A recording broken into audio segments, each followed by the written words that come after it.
Hello, everyone. Welcome to 4-H Interviews with Pros. Tonight, we are excited to have AJ Stevenson from Millard County 4-H here to interview Nnenna Onwe, a talent management data analyst over global performance management and analysis for Deere & Company World Headquarters. Thank you both so much for being here. For everyone who watches this video, if you have any questions, feel free to type them in the comments and we will be sure to get those answered. And AJ, I'm going to go ahead and turn the time over to you. All right. No, thank you for being here. And okay, so tell us a little bit about what you do at John Deere over global performance management and analyze. Can you describe a typical day at your job / a typical day for others in the same career?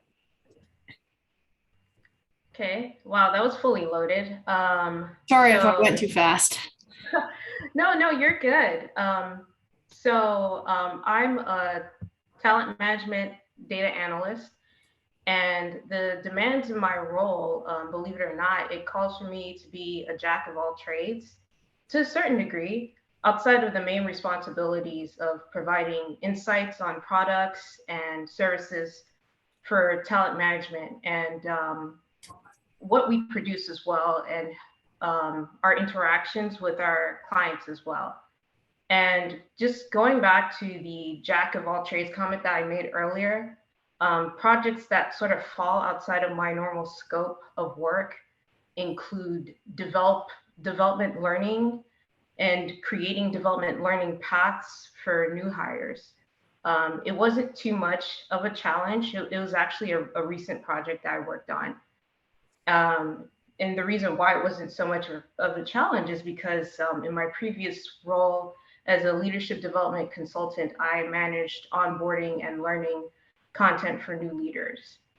And then there's a second part to your question. You said that what does my average day look like? Typically, you would work 40 hours a week. Depending on what the demands are, you may have to work more than that. But I would say I usually work from 8 to 5. There are some times where I'd have to log on earlier for some early morning meetings. But I would say for the most part throughout the day, I'm pretty engaged in the work that I'm doing. And I will say this, it would be good for people to block some time for themselves, to have a break, to have lunch, because me working remotely and sitting in a chair, it could be unhealthy to, sit still for a long time, to stare at a screen for a long time. So give yourself, some mini breaks and give yourself a proper lunch hour or 30 minutes so that you can take a break from the screen and from the work and you don't overwork yourself. That's really interesting. Okay. What does an average day look like when you're working remotely? I would say for the most part, I work remotely. So my average day for me is, of course, get up, get ready for work. And then when I log in, I will go through my emails, see if there's any requests.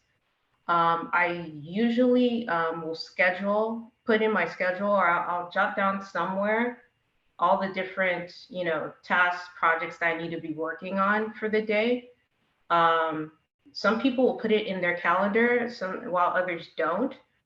I'm a big list maker, so I like to get through my list of things to do. I have meetings as well that I have to attend. And if I'm lucky, I can adhere to my schedule for the day.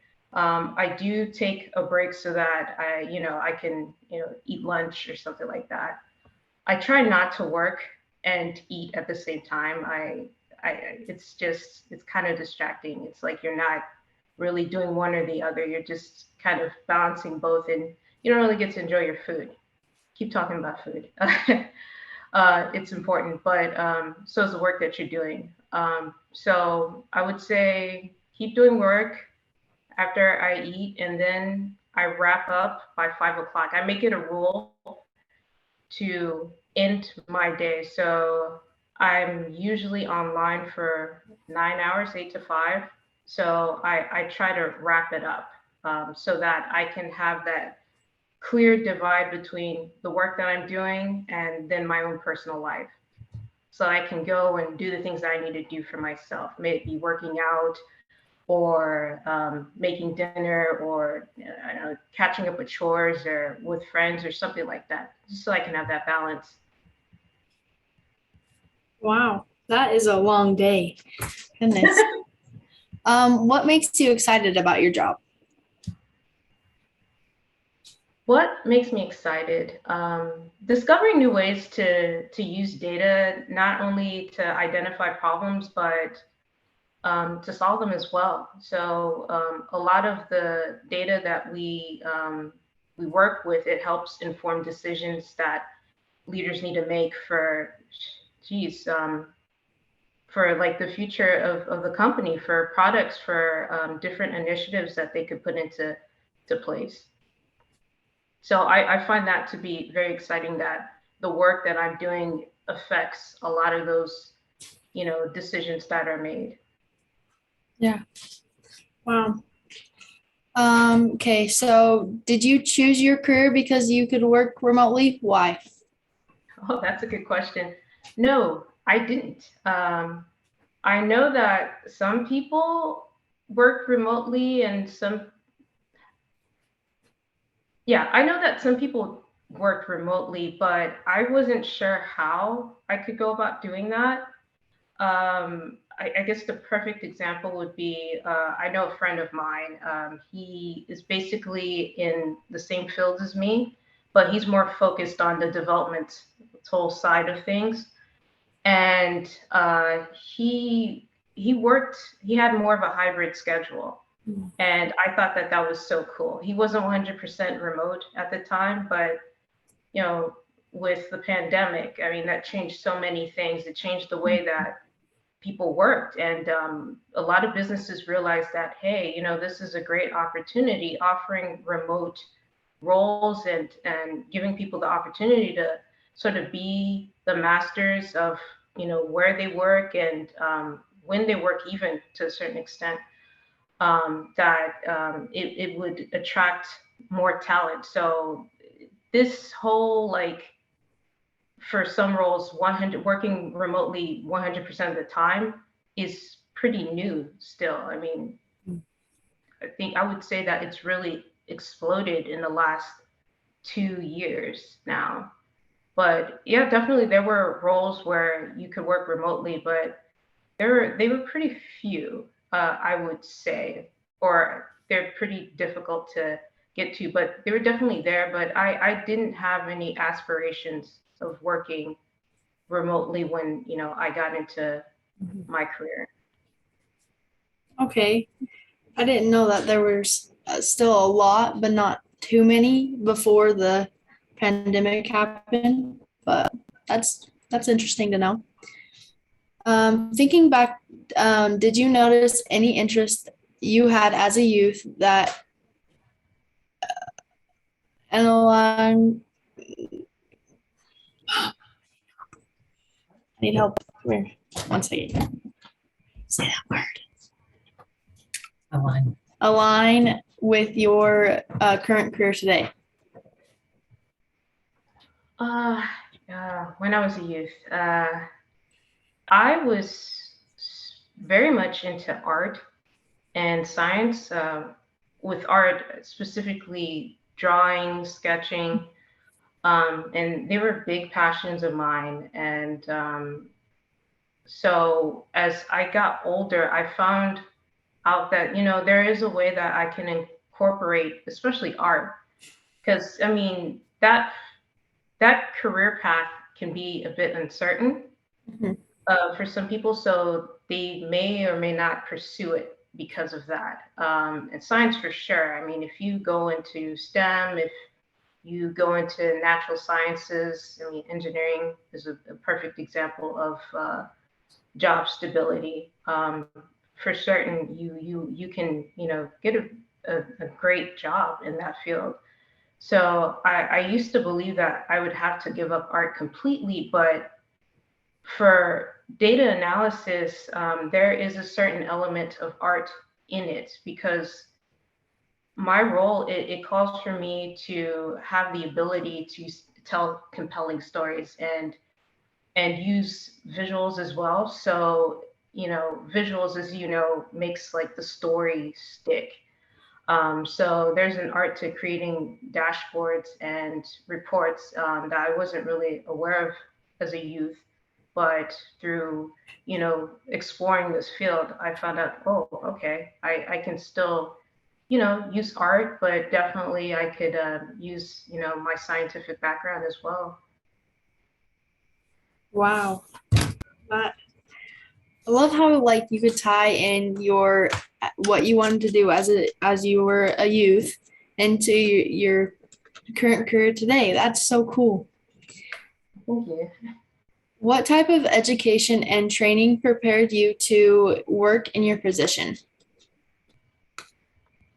Okay, so I went to grad school to specialize in IO psychology.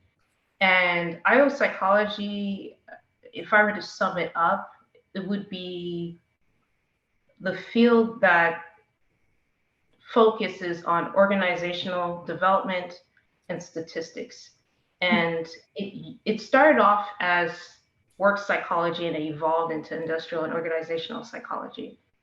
And what was so interesting about this profession is that I'd never I'd never get bored.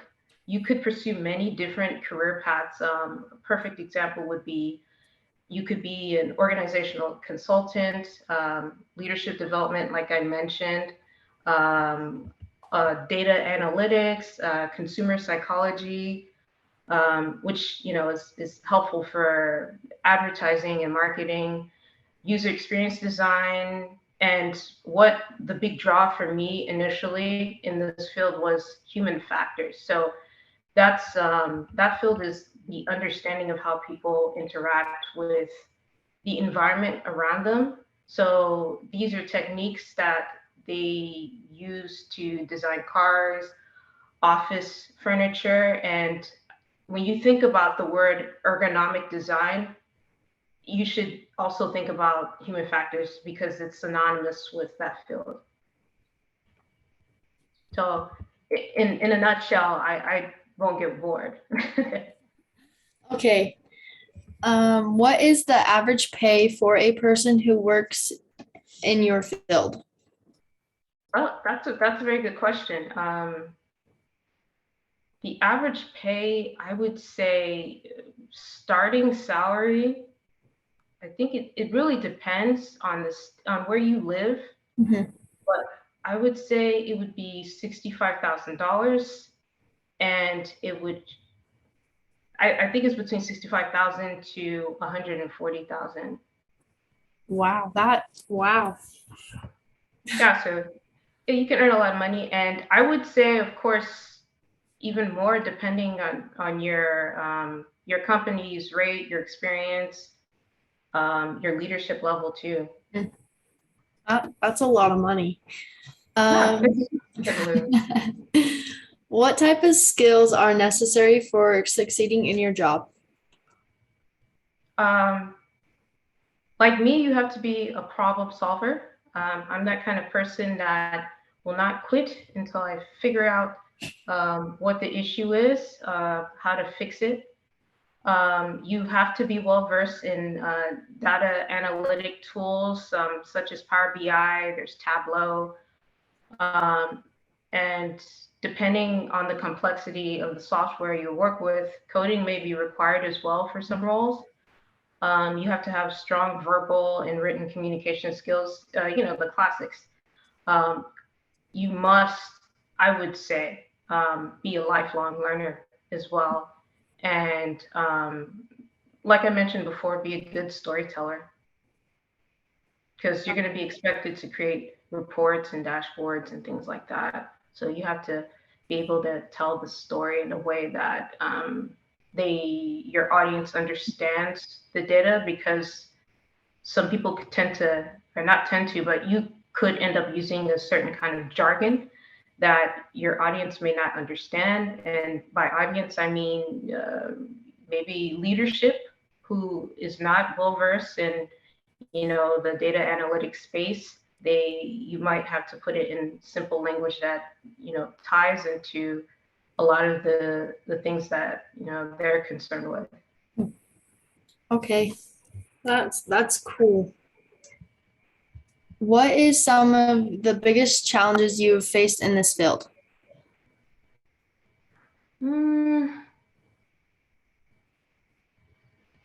I'm finding it very difficult to answer this question. I guess I could say maybe, this is kind of embarrassing. I guess just in general, if somebody presents a problem, but I don't mind problems. So I guess in a way, it's sort of a way of me copping out and saying that, yeah, I don't have challenges. Of course, I do have challenges, but it's really difficult for me to sort of just put my finger on the biggest. I welcome the challenges. That's what I'm here for. Okay. That is like, I don't know how to explain what I was gonna say, but like that's like cool how you have to like you can't put your finger on the biggest challenge because like there's multiple of them, you know? Mhm. But what's the most valuable reward you've received from this career choice? It'd be cool if I said the money. That's what I'm like. Yeah. Compensation is nice, but I would say that what's been most valuable is the training that I've received. Upskilling has definitely been a plus for me. It's great because, I mean, as you build your skills and as you have access to different people who, they're in your same profession as well, you can learn different techniques from them and it'd be great for your job. And that, as you know, will increase your earning potential as well. Wow. Okay. Do you see remote work as a essential part of future careers in this field? I would say so. And the reason I say so is that depending on the location of, a company, they would they really want to attract the best and the brightest talent, right? So they're competing with other places that, other attractive cities where these, different companies are located and they're paying just as much, but the location could, sort of be better than the other company. So it presents like the opportunity for these companies to also get that wonderful talent that's out there, and it gives people the flexibility to one, work, a schedule that they feel comfortable with. So it puts it in their hands, and also it gives that company, as I said, the opportunity to have that rich, diverse talent that they can just pull from all over. Wow, that is so interesting. So what can young people do today to prepare to work remotely in this field in the future? If you know what you want to do, I would say just saying it isn't enough, and just doing your research online isn't enough. You should shadow somebody. And you're not always going to get like, like with internships, there are paid internships and they're unpaid. If you really want it, you're going to have to go for it, whether like that opportunity is paid or unpaid. So just go for it. Believe me, it will pay off in the end, because those experiences are really invaluable for you in the future, and they matter.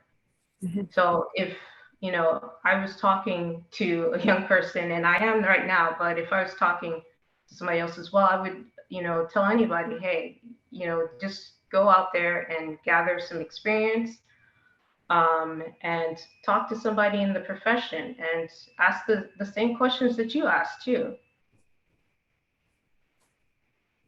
Okay, thank you so much for answering these questions, and thank you so much for being here.